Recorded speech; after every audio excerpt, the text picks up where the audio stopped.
Oezman introduced.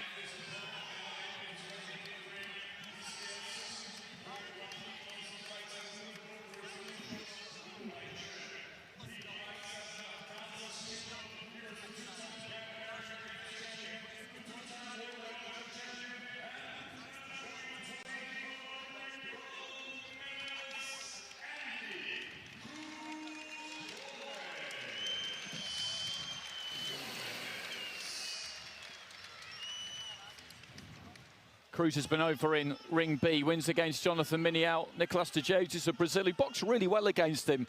For Sean Lee of the United States, again, who gave it his absolute best.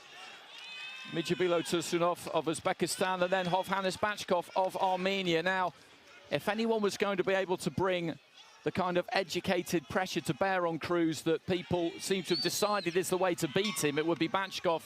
But he just couldn't get it done. CruZ decided that he was going to stand there, fight what was supposed to be Bachkov's fight, and he beat him. So into the opening stages of round one. CruZ in the blue, Oezman of Turkey in the red. Just caught his chin a little bit high there, Oezman, by a lead left hand from CruZ. Nice right hand there from Oezman. And another right hand. The first one was taken on the gloves. The second one landed clean. And I think that's very important for him, that he lands something early, gets that confidence up. If you find yourself missing in the early stages, hitting fresh air against an elusive target like this, then things can get a little bit dispiriting. But he's made a nice start here, the Turkish fighter, looking to try and keep that upper body on the move. Right hand into the pit of the stomach there of CruZ. A minute into round one, and encouraging stuff from the red corner so far. Looking for the big overhand right there, Oezman. I don't think it really got through clean, and getting his feet close and letting his hands go.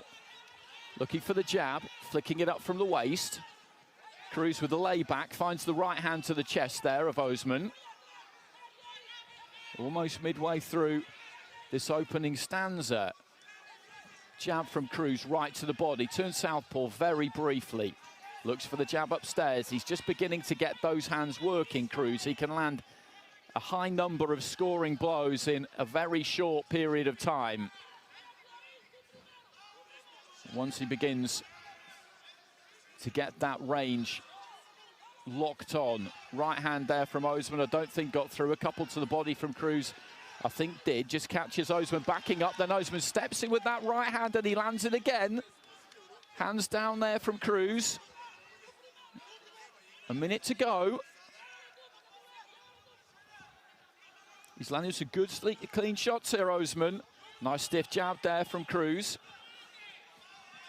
First half of the round, I would say, belonged to the Turkish fighter. The second half, more even. Good right hand there off the ropes from Oezman. A right hand had come through from CruZ, who looks for the jab again here. 30 seconds. A good finish from either one of these two could be enough. The 19-year-old in red is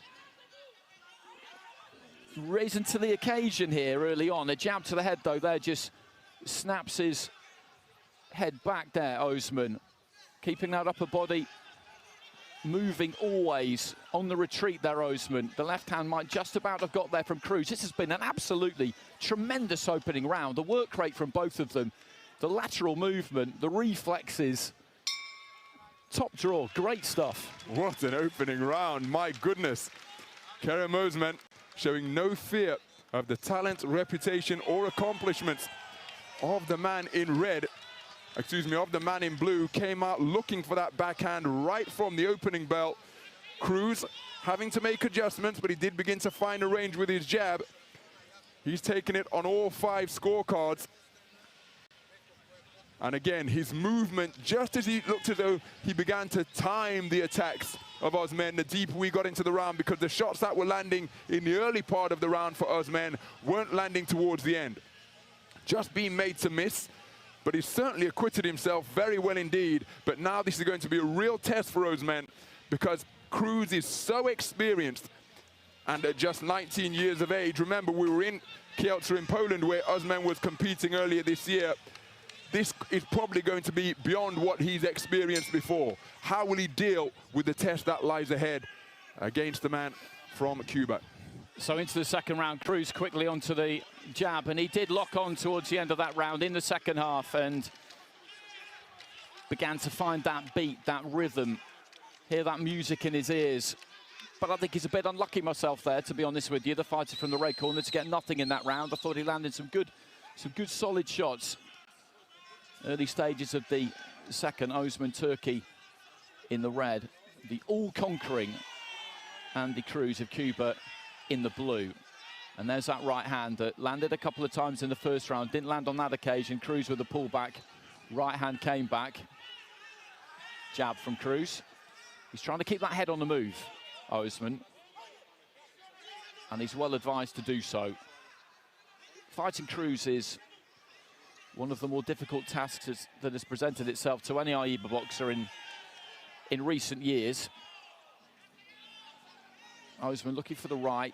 CruZ had that left glove up. His movement, CruZ, obviously is terrific, but it's also economical. He moves fractions. He makes you miss by fractions. Good example there, just takes the feet out. The jab is just millimeters short of the chest. So he doesn't waste anything, whether it's in a defensive sense or in an offensive sense. Again, just pulls back. That jab falls fractionally short. He comes back with a right hand to the body. So fighting him is a draining experience. Your concentration has to be absolutely on point all the way through. Physically, he makes you work relentlessly hard. Right hand to the body there from CruZ. Oezman, it's going with him here. He's going with him as best he possibly can. But he's just coming off second best in these exchanges, heading into the final minutes of round two. CruZ just turning around his man, and I think the battery is running down here a little bit for Oezman. He's going to dig in and keep going, but for all the reasons that I just mentioned, for the 19-year-old, this is a step up in level, the kind of step up in level which not many people quite honestly get to experience. Heading into the final 30 seconds of round two, just short with that right hand. That landed a couple of times, and it's exactly what Ron was talking about between rounds. That landed a couple of times in the first half of the round. He got caught a little bit with it, CruZ, and it made us raise our eyebrows because you don't see that very often. But in the second round, or since the midway point of the first, he hasn't got hit with that again. Head down, just burrowing away to the body there, CruZ. And he's been in some real good contests in this tournament. He's been pushed hard, CruZ. He's been pushed hard here. He's just too good for him. That's how it appears after 2 rounds, and I think, to say, a clear round for Andy CruZ. But this is going to be a really interesting period now for Kerem Oezman, because I think he's given absolutely everything. Physically, in terms of his repertoire and what he possesses within him. And there was a point when he tripped to the canvas with about 45 seconds to go in that second round, where he breathed and his lips flapped together like that of a whoopee cushion. You see a 10-8 score returned. I don't think he's got much left energy-wise. This minute intermission going to be crucial. But now this is going to be a test of what lies beyond his skill, beyond his conditioning. Because I think it's those qualities that are going to be tested here. And his corner will no doubt be keeping a close eye on him, because they may be called upon to show some compassion if CruZ decides to go through the gears. So 3 more minutes to go, and he's going to have to dig in here, Oezman, no doubt about that. But I equally have no doubt that he will, because he's that kind of campaigner. It's been a magnificent effort from him to get through to the final, and this has been a good effort from him too. That opening round, I thought he gave a very good account of himself. Could maybe have got something from the judges in that 3 minutes. But that second round, CruZ just turned the heat up.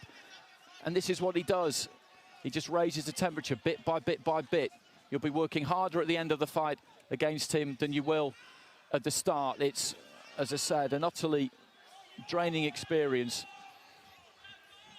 in every conceivable way. Oezman was slightly off balance there as he was trying to throw a couple of punches in from an odd angle out of a almost southpaw stance. Gets on the inside, has a little wrestle, then drops to his knees. And that's just an indication, I think, really, that there's not much left in the tank. He's got 2 more minutes here. CruZ with a dig to the body. Again, just slips underneath the left hook and then goes to the body. Combination on the inside, and a right hand just drops Oezman there. He just taps the corner of his right eye, looks over towards his corner, shrugs his shoulders. They're just telling him to get the gloves up, basically, as we head towards the midway point of round 3. And I think there's a chance that, as Ron said, they might need to start thinking about this. To be honest, I don't think they will.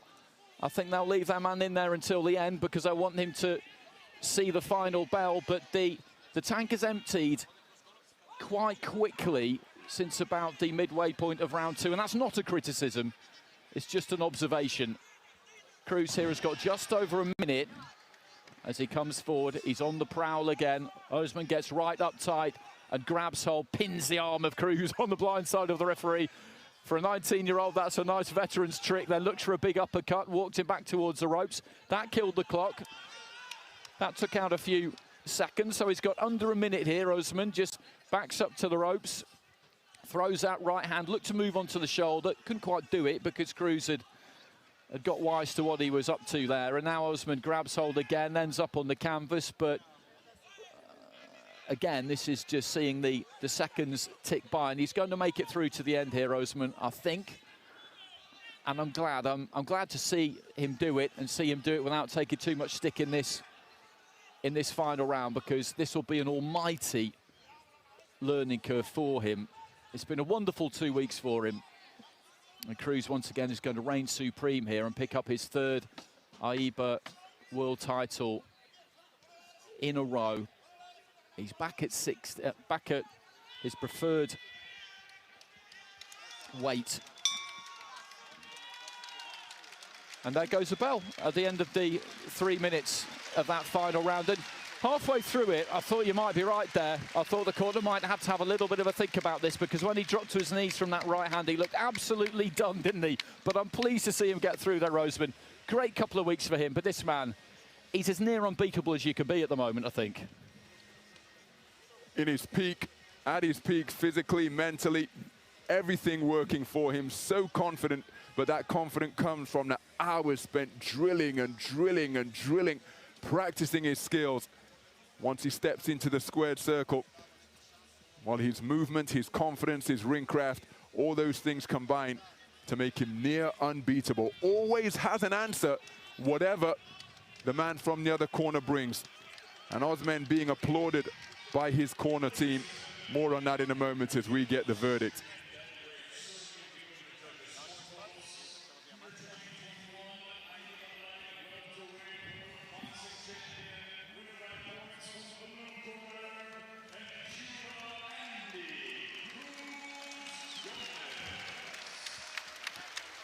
Well, all the way back when I first saw him in 2015, he was at bantamweight. He was behind Robesi Ramirez at that point, so didn't make it to the Rio 2016 Olympics. But since then, he moved all the way up to light welter, which has been 64, 63, 63 and a half in this tournament. And he's reigned supreme as he just shows us a few moves in the middle of the boxing ring. He's very well practiced at that, isn't he? Because he wins so many fights. It's no wonder he's good at it. And he's not bad at boxing either. A sensational series of performances from Andy CruZ. 3 World Championship gold medals in a row. Practically unbeatable on the international circuit. What a year it has been. Tokyo Olympic gold, besting Kershawn Davis, who returned to the 3-round code from the professional ranks, just as he did in Yekaterinburg 2 years ago. And here in Belgrade, well, Kerim Oezman deserves immense credit, because that clipping right hand, he got back to his feet and showed a veteran's instincts along with superb competitiveness to get through the round. And I thought that was a very good survival job by Kerim Oezman. That's not what he came in the ring to do, but he saw it out, he toughed it out. Andy CruZ, again, that signal saying it all. A hat-trick of World Championship gold medals. Knows far too much for Kerim Oezman, but let's have it right. I think in Kerim Oezman, we've discovered a bit of a star. A hard-hitting, freewheeling, swaggering, effusive 19-year-old who is only going to get better if he follows the program laid out for him. That's what this man has done, and it served him tremendously well. 2 global titles in a year.